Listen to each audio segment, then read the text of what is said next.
Welcome to the Brain Gain Youngstown Leadership Series podcast. Each week, we'll learn from leaders who are driving change and making an impact. Now here's your host, the CEO of the Youngstown Publishing Company, Jeff Leo Herman. Today we're going to focus on finding your fit and the importance of fit, cultural fit that is, even in a manufacturing environment where perhaps there are lots of technical skills and certifications that are needed, but we can't lose sight of cultural alignment and really working on the soft skills around how to, function well within a company. And this insight is coming straight from Chris Allen. Chris is the North American Talent Acquisition Manager for Vallourec, and he provides great insight. This is one of his favorite topics. He spends a lot of time working in the community, working with students on the importance of soft skills and really helping them hone and understand that you might be technically qualified, but you still need the soft skills and the ability to communicate and the ability to effectively function within a team. So we get into assessments, we get into scoring models, we get into tools and tactics and methods you can use to actually determine fit objectively beyond kind of the subjective hiring decisions that are often made. So please tune in to this conversation with Chris. And as always, thank you for listening to the Brain Gain podcast.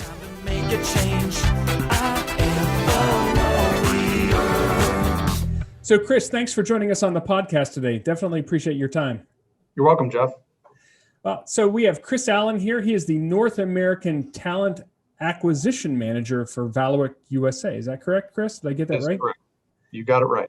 So Chris, we all start, every conversation we have starts out with, what did you want to do when you grew up? What did you dream to do as a child? Oh, that's a good question. I never, as a kid, I never really had picked like one specific vocation or profession that I wanted to go into.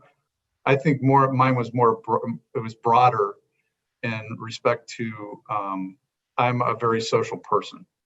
And I knew pretty much all my life that I was going to be working in some capacity where I was working and interacting with people, whether it be I worked in human resources for 28 years. I kind of fell into that role. It wasn't something that, I went to college for. Actually, I went to college to get into broadcasting, and that didn't play out. And the first job I got, it was in a human resources capacity, and I've just been working in it ever since for 28 years.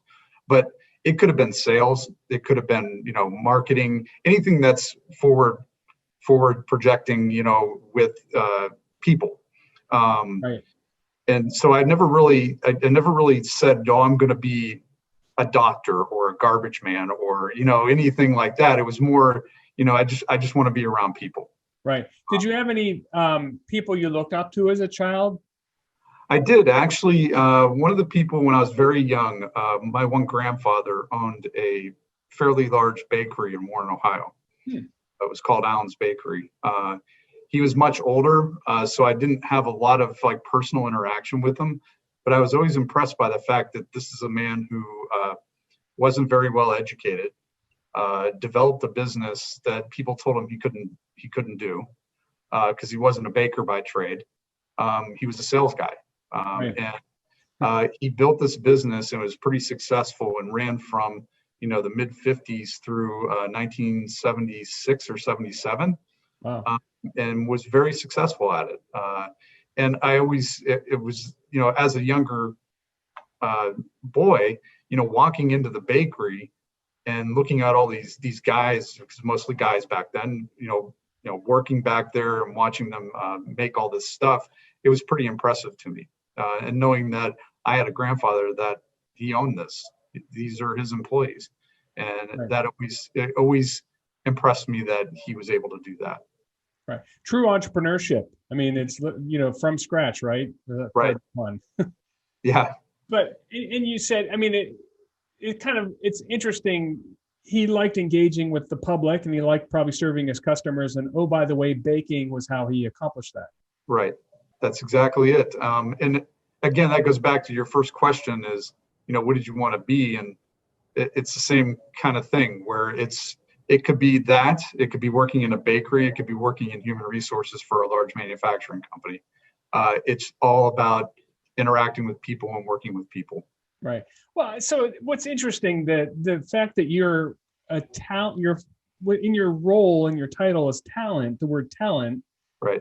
but commonly known as human resources. So how do you see the word talent being used? Is that explicitly used? And why would a big manufacturing entity focus on talent? Right. And that's a good question. So talent is a broader word than just recruiting or even human resources. And human resources covers a lot of different things that people probably aren't aware of. It covers everything from you getting your paycheck all the way over to making sure that our employees are being developed in the way that they want to see themselves in the future. And then there's everything in between. There's employee relations, there's all of that. And talent in my role is not only external, coming into the company, but it's also internal. So part of my responsibility is making sure that we're providing tools and resources to help develop people internally. So there's a lot of interaction internally on that side of it. And then there's the interaction that's outside, the recruiting piece.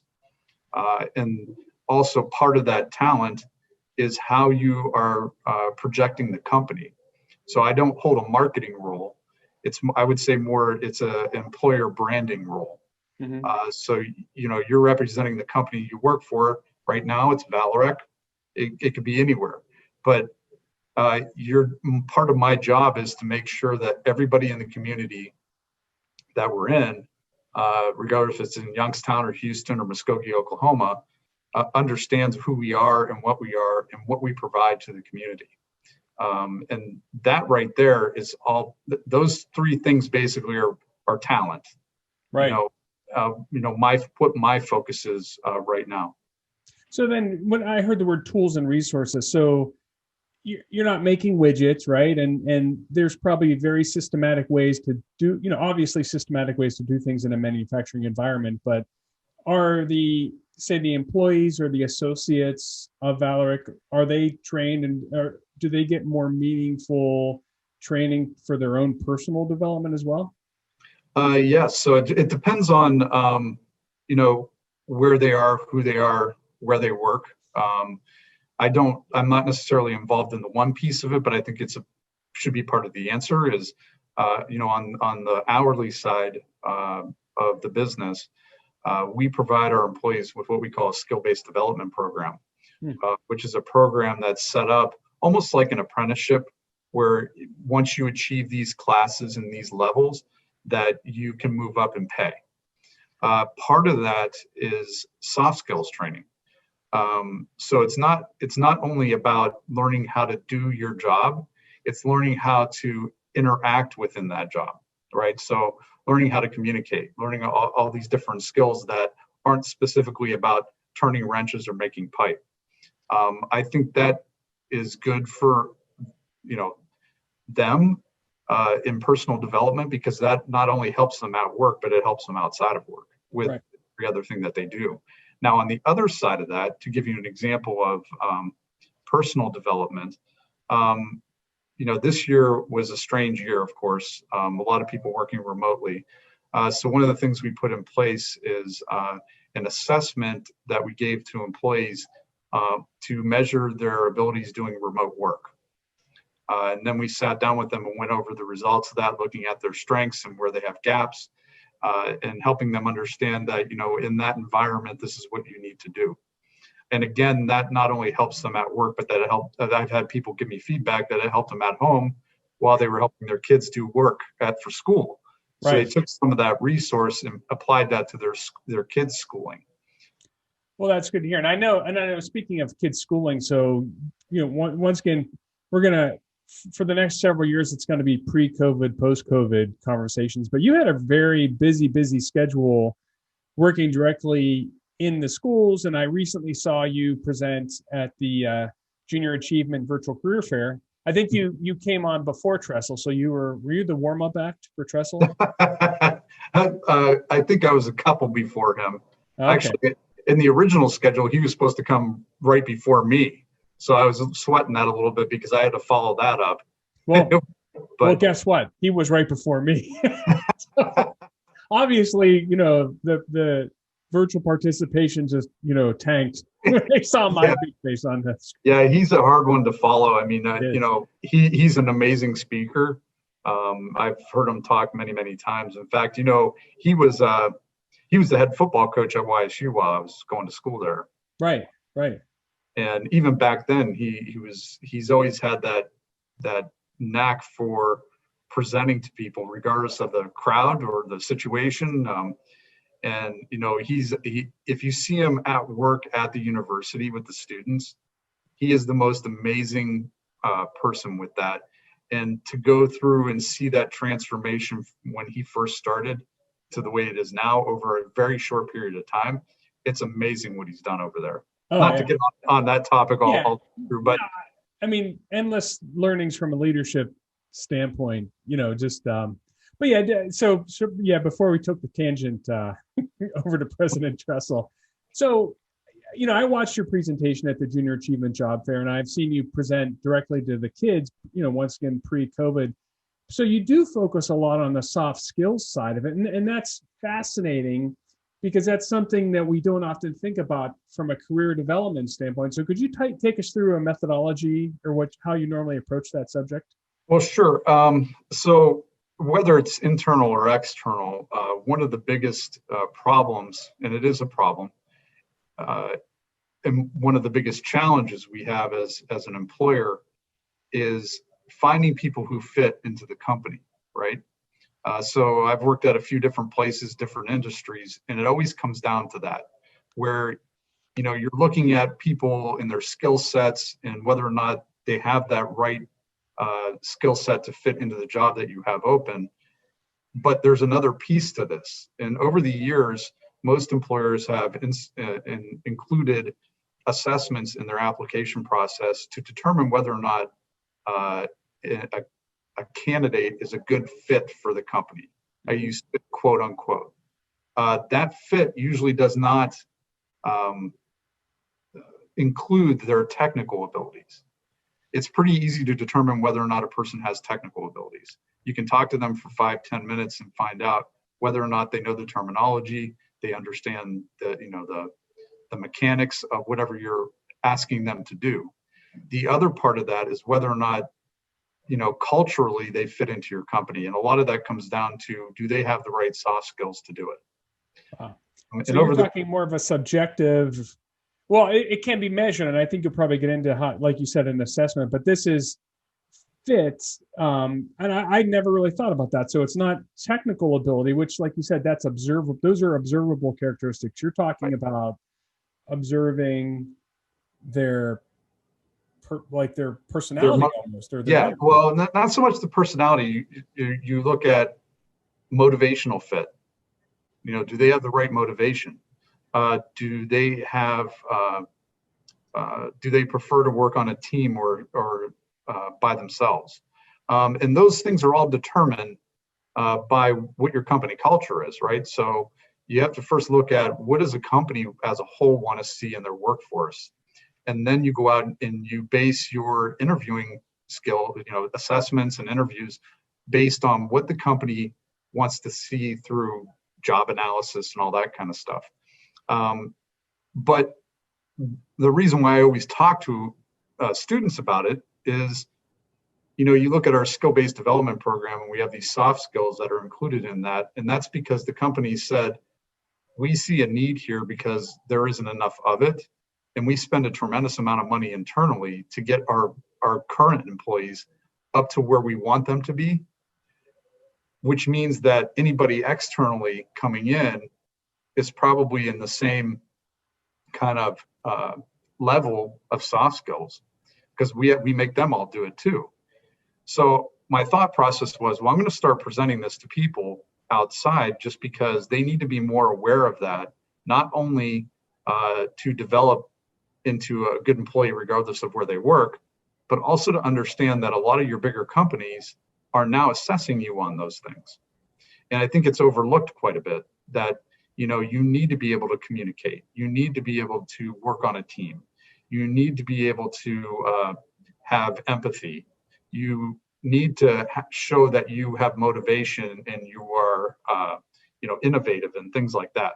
Mm-hmm. So that was the basis for me to go out, and you've probably heard me talk about it more than once, is the kids, not only in high school and junior high, but in the universities, need to understand that that's going to be a big part of the evaluation process when you're out looking for a job, regardless if you're going to, Chipotle to get a part-time job, or you're coming over to Ballarat for, your first full-time position out of school. You're being evaluated on all those things. And the more and more I interact with younger people, I'm starting to sound like an old man now saying young, but there's a need there. They lack those skills, and I think it's partly because of the nature of how we interact today. A lot of texting, a lot of emails, and we don't really talk to people on the phone too much. Mm-hmm. I always joke around it. One of the jokes I always use, and it's really not a joke because it's reality, is like my daughter will be upstairs in our house and be texting me, asking me questions when she could walk downstairs and ask me, in person. Yes. They feel more comfortable doing it that way, but they lose those skills that you need, not only for the interview, but to work on a daily basis in a setting, a work setting. So that's one of the reasons why I always gravitate towards that side of it, because they don't understand that, and nobody's talking to them about it. And what's funny is once you go into a classroom and you start talking to these kids about these things, the teacher will come up to me afterwards and go, you know what? I've always said that they need more of that. Then my answer to that is, well, why aren't you telling them? Exactly. It's up to all of us to work on this. It's not me coming in here. I'm not an expert on it. It's just an observation of mine. And it's an observation that includes a lot of people. Well, it's interesting. I mean, we have so many directions to head with this conversation, but in a time when, so you have certification and training and technical skills being hammered, but in parallel, and you're right, in a world in which we all live on these mobile devices, and we have these isolated experiences, and we communicate in these short bursts of characters, there probably needs to be a resurgence of focus back on soft skills and communications, right? Yeah. And I 100% agree with that. What happens, and again, this is just from my observation, what happens is when you go to schools, whether it be a trade school or a university, or even some high schools, there's a lot of emphasis placed on the skill, right? You have to get this skill. And then a lot of the schools and universities and trade schools, they also have something like career services. But the career services piece is basically a rubber stamp cookie cutter kind of process where they go, this is how you make your resume, and we'll do some mock interviewing with you, and these are the type of questions you have to be able to answer. But they're not telling them that you have to be yourself, right? You have to show motivation. You have to be able to speak in longer sentences than yes or no. Right. And nobody is telling them that. So they come in for interviews. We've had them here. You come in for interviews, and you're getting these one-word answers when the expectation is that you need to be able to talk about yourself. And during that junior achievement, one of the topics I talked about real quickly was being able to answer that simple question that you get asked in all interviews. Tell me about yourself. And believe it or not, a lot of people have a hard time doing that. And that's why I always bring it up, is you want people to become more comfortable just talking about themselves, regarding their work history and their interests and all of that, projects that they've worked on, instead of just memorizing your resume and going through that. Right. If we wanted that, we could have done that over the phone, and I just could look at your resume. Yeah. Do you have a framework or something to how someone should talk about themselves when we say, tell me about yourself? Do you have like a checklist, or how do you tell them to reveal? Not really. It's an open-ended question. It's not, of course, when you're interviewing at a place like Valorec, there's a formal process to it. Part of that formal process is that question. And it's usually the first question, how did you get here? Tell me about what you've done. And it's more pointed, and usually will direct the candidate saying, we're interested in about your work and your past experiences at work. It's not so much about your personal stuff. Like, we don't need to know about your dog and your cat and all that. It's more about how your history fits into what we're looking for here and why you're sitting here. Right. And it speaks to a level of preparedness. So most people should have, and I'm not saying everyone needs an elevator pitch, right? So if you spit out the elevator pitch, people think, uh-oh. Oh yeah. Yeah. And it's very obvious. It becomes very obvious. So that's why, and I go back to the JA presentation, part of what I talked about is having confidence in yourself. Right. And I want to get into that a lot more, but I don't always have all the time. But basically, that's what it comes down to, is projecting your confidence and being comfortable with being able to talk about the things that you've done and your accomplishments. And believe it or not, people are uncomfortable with that, or they get nervous about doing that. Like, they might be saying something wrong. But the more confident, especially young people, the more confident they are, the better they look. Right. And it comes down to, it sounds silly, but even body language and things. When they project themselves as being confident, they sit up straighter. They look you in the eye more. And if people have problems with that, they need to practice it in social settings. And I'd like to get into all that. In fact, I've had classes where that's all we talked about is that, and gave them examples of what's good and what's not. How do you walk the line? How do you recommend someone walk the line between confident and cocky?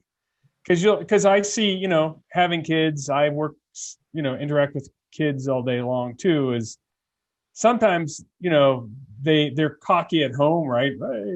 But then in public, they shut down. But I have seen some kids that have way too much swagger. Well, in my experiences, swagger doesn't know, there's no substance to swagger. Right. Anybody can have that. Confidence is being able to talk about your accomplishments, how you got there, your thought process. And believe it or not, Jeff, a lot of that, when you're talking about stuff like that, and when you have a candidate talking about stuff like that, there's all these things that you can evaluate about them that they're really unaware of. Like, you can find out whether or not they think strategically, or if they're a tactician. And depending on the type of job or what you're thinking about in the future for that job, that could play into these things. Maybe you want a strategist. That's going to be a future leader. But swagger is not, there's no substance to swagger. Yeah. Right? Well, I think we just found the title of our podcast. There's no substance. Well, so that's interesting. What cues do you look for to say, oh, okay, strategic thinker or tactical thinker? Is it obvious, or is it kind of all relative? A lot of times when somebody thinks strategically, they'll lay a whole plan out for you, and how they started and what they did to accomplish, say, a project. Mm-hmm. You can tell that by the way they present the information. A tactician is more about the substance of what they had to do, right? So yeah, I typed this memo, I sent the memo out. Whereas a strategist looks at it and says, well, I had to decide what I was going to say in the memo to send the right message. I wrote the memo. I asked people to look it over. I went through another reread to make sure it's what I wanted to say. And it was going to accomplish what I was trying to achieve. Mm-hmm. So they lay it out a little bit different. I look at tacticians are more about doing the work. Strategists are more about the outcome and how it's going to come out. Right. And this all gets back to that word we started with, it's fit. And in many cases, it's not a value judgment, right? It's someone might not fit, but it doesn't mean they're bad. It right. just they just don't fit, Right. and there's a misalignment. And I've had situations I've had to relieve people of their duties. And one of the reasons was, well, it's just not the right fit. I mean, I'm not questioning the value you can deliver for someone else. Right. You do have value in this area, but it's not what we need specifically. You're not filling a gap we have specifically. Right. And that notion of finding your fit and hoping there's a match, right? And sometimes, once again, someone could be great on paper, but they just might not match the culture. Right. And that's a big deal. A lot of your bigger employers, that's what they're looking for. And I don't know if you've had the experience of going through like an application process at a large employer, but it's not about just your vitals. Most of them make you take assessments and things. And what people don't understand is those are not a waste of time. And they're not always just a gatekeeper. They're looking at specific things about you based off of a job analysis that they did. And the company decided this is the direction that we want to go with our culture. These are the kind of people we want working here. And it's all based on going back to those soft skills, all those little things and nuances that they want to see on teams to direct the culture of the company. Mm-hmm.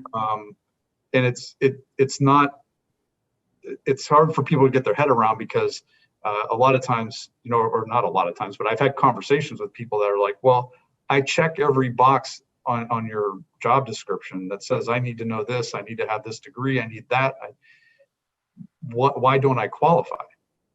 And trying to explain to them, well, it's this thing, you have a tendency to want to be an individual. And maybe we don't want somebody who just wants to stand alone. We want somebody that's part of a team pushing the rock up the hill. Mm-hmm. And you get a lot of head scratching because they don't understand what that means. In my world, it's easy. I know what all that is. Right. But to be honest with you, I've seen it work. Here at Valorec, when they built the FQM mill, they went with a platform that was pretty extensive and the assessment was pretty long, but it was specifically looking for certain types of individuals. And it didn't matter if you were a production operator out on the floor or if you were, a manager of a department. Everybody took these assessments, and you can see the outcome of that by the makeup and design of the workforce. Because they stuck to it. They said, this is what we want, and these are the people we're going to put in place. And it did work. The thing is, it's getting the buy-in from management saying, this is the process we're going to use, and this is the outcome you're going to get, and getting them to do it. Because you're adding steps. You add steps in, they're like, oh, here we go, HR adding things in on me. Right. But I think once they started to see the outcome of that, they were on board with it. So then for our small to mid-market business owner audience here, what can you recommend? So I imagine these systems, these assessments are, some could be homegrown, some could be services you contract with, but do you have any recommendations on how to apply this in what I would call just more of a lightweight or agile format? Say if I own a small business and I need to focus on fit, but I'm not quite sure I want to, do all the extra stuff. Yeah. Well, any business can actually do it. The first thing that they would have to do is sit down as an owner or the ownership team or upper management and have a real conversation about what they want their workforce to look like. What do they need in their workforce? Mm-hmm. Technical skills aside, what are the other things that you want to see? What is the direction you want to take your company? And sit down and list out those things and say, okay, say it's teamwork is top, motivational fit, and communication. And so maybe it's not even an assessment. Maybe it's you do some research on interview questions that are specifically about those three topics. And you start a rating system. You rate the candidates based off of their answers to those questions that you set up. and you stick to your guns on it, and you say, we only want people who rate 4 and 5 to be placed in positions. Yeah. And you stay focused on those things, and you will see a significant difference in the outcome of that if you stick to it. But they have to stick to it. They can't say, well, my buddy Johnny over here needs a job and he didn't score very high on those questions, but we're still going to hire him. That's deviating from your process. You have to stay in line with that. Right. Do you model existing employees to say, well, here are a couple of people that exemplify how we'd like to operate day to day? Do they kind of provide the benchmark almost? Not so much, not in my experiences. My experiences have been, you do the analysis. What do you want? What's the optimal points that you want to see? And you stick to that focus, not say we want everybody to look like Jeff, right? It's more about, we want our candidates to be like this. Right. They can be in a range of those things, like I said 4 or 5. It could be 3 to 5, but they have to fall within that to be a fit for us. So again, it's kind of a slippery slope, because you want individuals. You don't want all of the same kind of person, obviously. So you have to be a little bit more open with the parameters. But I think if you did something simple like that, you wouldn't even have to have a system if it's a smaller company, or assess people for it. It's just what do you want? What do you want to see? Right. A good example of that outside of manufacturing is, I can tell that, I don't know if you ever go to Taco Bell, but regardless of the food they have there, when you go to a Taco Bell, their customer service there is tremendous. And the type of people that they have working there, they must use some kind of fit test or interviewing technique to find those people, because they're not all the same, but they present themselves in a way that's very friendly, very customer focused, very polite. Chick-fil-A is another good example of that. The way they have those set up, those people are all very friendly. By nature, it's not forced, and you can tell that they're putting them through some kind of either assessment or interviewing technique that finds that specific skill set. I see. So I want to, I'm sure sometimes assessments go awry. So I want to learn about possibly mistakes you've made or things to avoid. But first, before we jump into that question, we need to take a moment to thank our sponsors here of the Brain Gain podcast. The Brain Gain is a collaborative effort, and we'd like to thank the headlining members of the coalition, including Sweeney Chevrolet Buick GMC, the Moransky Companies, and the Mahoning Valley Manufacturers Coalition. Also included are Farmers Bank Group, Youngstown State University, Eastern Gateway Community College, the DeBartolo Corporation, Cortland Bank, MS Consultants, and 898 Marketing.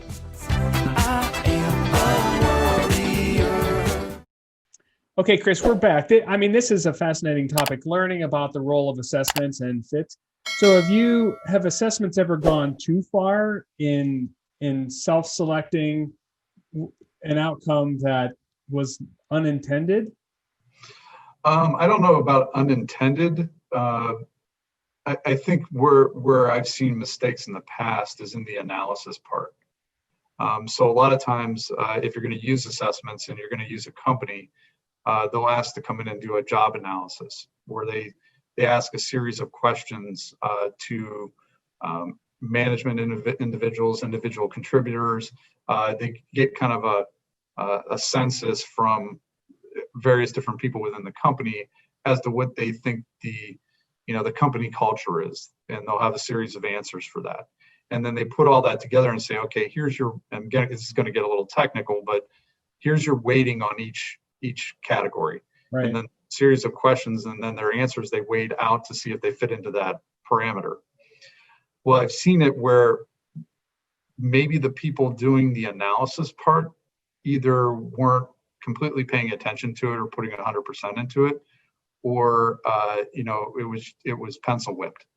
And The results of that, when you start having people take assessments, you're like, wait a minute, why is nobody getting a 1?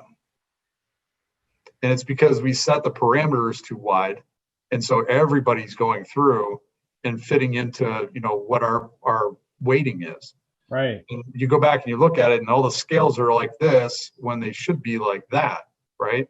Yeah. And I think that's where we've seen some things where we had to make an adjustment and pay attention a little bit more on the front end to make sure it was more accurate. So we don't just have this broad spectrum of people coming in that quote unquote qualify, because it doesn't make any sense. You're spending money on this stuff and everybody's coming through. Wow. That's great advice, actually, to be very specific and precise in the criteria. It's the criteria or the elements that define each score, and being, aggressive around scoring it. So well, boy, you're right. That is a big mistake, or something to avoid for sure. So I know, we've mentioned, you've done a lot of hands-on, you work hands-on with a lot of kids. Prior to March, you were out consistently, right? Be it here, be it in Houston, be it in your other facilities. How has your world changed how have you adapted to this more virtual world of speaking to soft skills, speaking to the fact that, personal face-to-face interaction and personal communications are very different. And so do you have coaching, or do you make recommendations, in this virtual format? Not only how do you convey your message virtually, but then a lot of kids, for the foreseeable future, are going to have to also convey their message virtually as they're looking for jobs. So what advice do you give there? Well, try to make it as normal as possible. Again, I go back to the junior achievement event we had a couple of weeks ago, and you and I have talked that, we try to do our best on communicating the things that we feel are necessary. I think we're evolving these platforms to accommodate. Again, I'd rather meet face to face or, as a group, because you can see reactions a little bit better to what you're trying to talk about, and change your narrative based on that. And so that part is a little bit of a challenge in that respect. But I think we're evolving into whatever the next step is to get through this, to accommodate this issue that we have right now. And I'm starting to see things come in.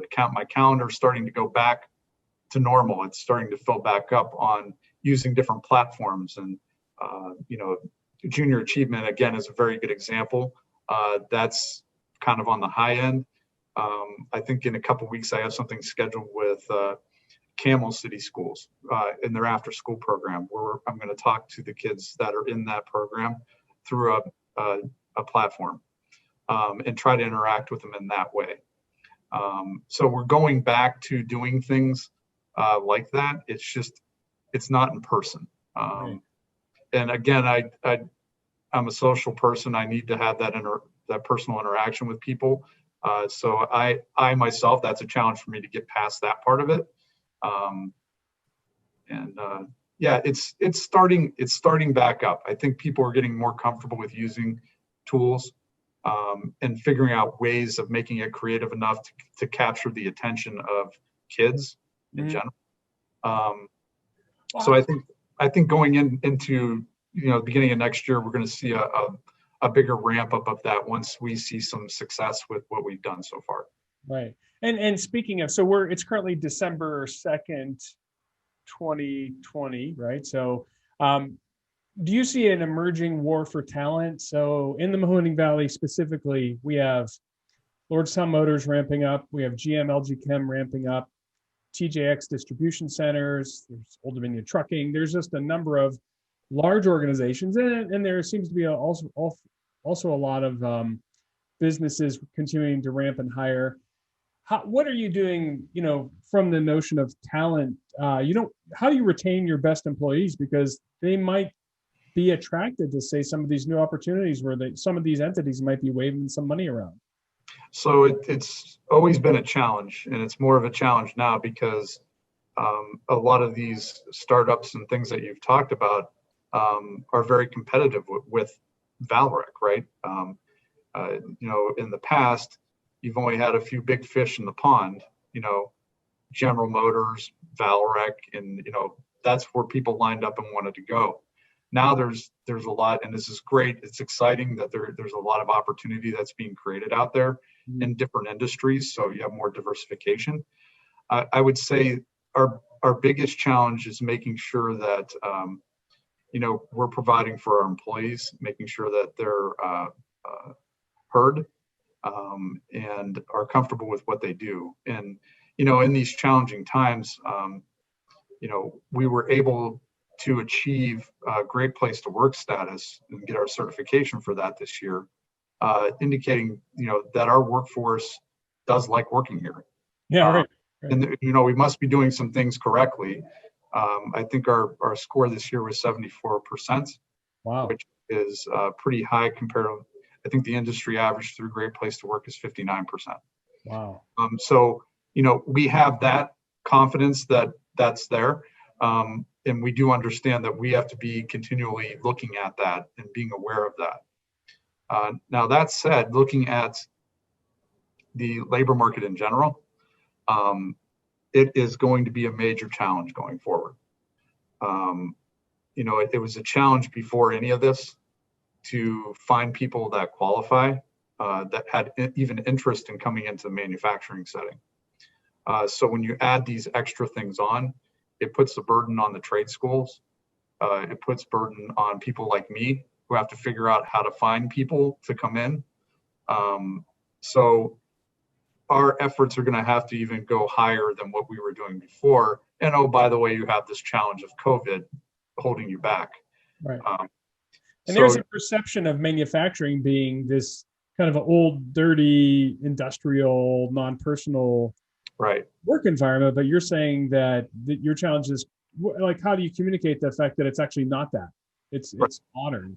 Well, part of the problem is, and through my observations is, and I don't know if you had the same experience, but when I was a kid living in Warren, Ohio,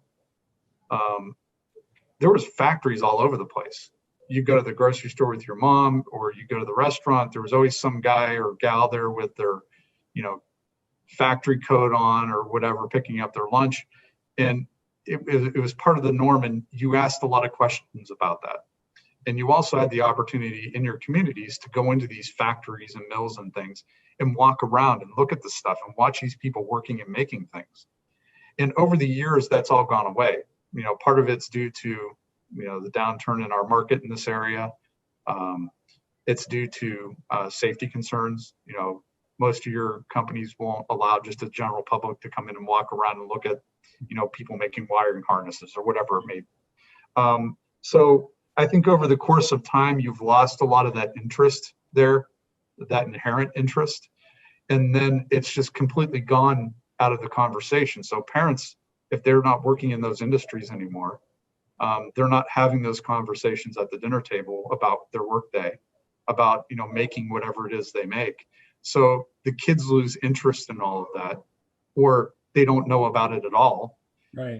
So that's the challenge, is trying to project the success of working in a manufacturing environment and being able to provide for your family or buy a new car or whatever it may be that's of interest to younger people. And understand that, there's all these other things that go on in these factories that you're unaware of. You not only have people that are making whatever widget it is, but you have people like me who work in HR. You have accountants, you have people who purchase equipment and products and stuff to make the company run. And there's all these different things that go on behind those smokestacks too. So there's opportunity there that they're unaware of. And that is the biggest challenge, is trying to get a branding and an understanding out into the communities where we work or where we are, to understand that thing you drive by every day, there's a lot of successful people working in there, and you should take a look at it. Right. So I know we only have you for about 2 more minutes. So do you have any parting thoughts or perhaps challenges you want to give to our audience around how to encourage careers in modern manufacturing, or encourage them to speak to their kids about soft skills and the importance thereof? Well, the first part of that, I think it is important for parents, grandparents, aunts, uncles to make sure your kids understand what you do. What do you do for a job? A lot of kids, they know that you leave every day and you come back every day and there's food in the fridge and, milk in the fridge every week. But they don't understand what that is. And you need to make sure they understand, if you do work in manufacturing, what you do and how successful it is and how it fits into the broader scope of how things are. Vallourec makes pipe to drill for oil and gas. So, me being here is making it so you can drive up to the gas pump and have your car keep running because you can put gas in your car, right? And as kids understand all that stuff, they get a better idea of what all that is and what that means. And they start asking questions. And that's probably the biggest thing, is getting them interested enough to start asking the right questions to see whether or not that's a path for them to go down. And that doesn't mean it has to be my job or what you do, Jeff. It means if you want to, or you aspire to go into a trade, or you want to work in a mill somewhere and work your way up, that's okay. Success is always there, as long as you have drive, right? So if you have the drive to go and do that, you're going to be successful at whatever it is. And if parents start having that conversation with kids, I think it gives them more options. They're not under as much pressure to do one specific thing. Right. I think it's wrong to have a school or a school system say to a kid in their freshman year that you have to declare what you're going to do, what your career path's going to be, when they haven't been exposed to everything that they need to see. They can't make a determined decision on which way to go if they don't have all of the stuff in front of them. Right. So I think that's important. I think it is important for parents and grandparents and aunts and uncles to work with kids on having conversations, like genuine conversations. Have them, trying to get them to interact with, the general public. I personally see this with my own kids, where I have 2 boys and a girl, and my daughter refuses to order her own food. It makes her nervous. Like she doesn't know how to do it. And I find that just unbelievably amazing. Like, how you live in my house and you can't, order food from somebody at a restaurant. But it's a thing that they just haven't grown up with. And I think it's very important for them to get some basis of social skills to be able to go out into the workforce, or even to get a job. Right. I mean, it doesn't matter where you go. If you're at Chick-fil-A, Chipotle, anywhere, they're going to expect you to interact with them to make sure that, or to make a determination of whether or not they're going to give you some employment. So they have to work with the kids on all of that. But I think we're not going to be successful in this labor market, going back to the first part of this, until we have genuine, real conversations about what manufacturing is from the household, not from me, not from you. It's got to be conversations that are had at the dinner table about, these other opportunities that are out there for you.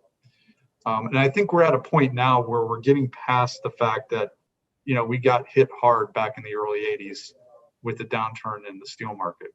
And I think that's where our underlying problem is now. Right. It's that generation squashed all of that. They said, no, you're not doing that anymore.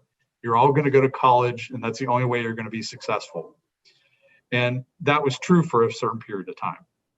Now we've seen this uptick, and especially in the Youngstown market, where you have all this manufacturing coming back in, and we don't have anybody who has interest in going into it. So everybody needs to start having that conversation that, yes, this is a viable path for you. And oh, by the way, you don't have to stay there. You get the skills. Those skills are transferable nowadays. Right. That's great advice, Chris. I know we're just at the end of our time here, but you've been really generous with your time and your insights. We've learned a lot today, and we thank you so much for joining us on the Brigade podcast. Thanks, Jeff.